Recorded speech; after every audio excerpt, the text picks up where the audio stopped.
Ntuza kwenda masigamana. Ugiye. Umva bashe Matiyasi nawe. Reka sigaho ntiwapfa uncereza. Ngiye gutegura urubanza rwa Yubire. Ereka hageze. Urubanza rwa Yubire? Gasiri. Wewe urafise Yubire? None kutantumega mugenzi twapfuye. Ewe Matiyasi nawe uzogwa mu nzu.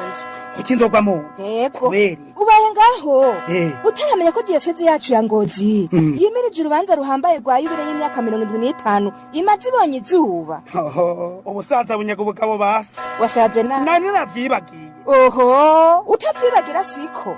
Wibagiye ko abakristo twese dutumiriwe kwitegurira uwo munsi mukuru. Mu kwegeranya uburyo bwose bukenewe no kwitaba ibikorwa atawusigaye inyuma. Gasiri. Ahubwo urakora. Nanje ngiye guhimiriza abakristo dusangiye umubano. Ntiwumva rero. Duterere uwo munsi mukuru w'imboneka rimwe n'umutima wacu wose. Ego nivyo. Yubire, Yubire, Yubire.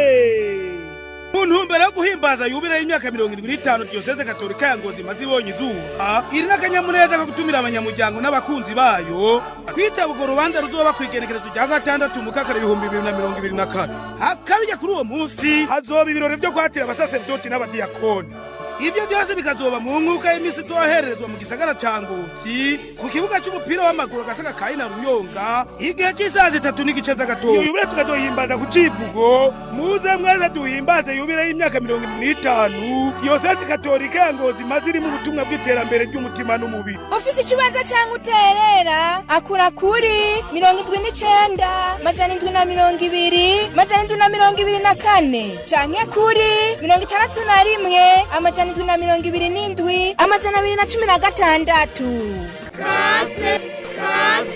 Kaze tuhimbaze Yubire y'umuryango wacu wa Ekleziya mutwigisha ibyiza twagabanye muri iyi myaka 75 twongere dusaba Imana itwongerere kugisha.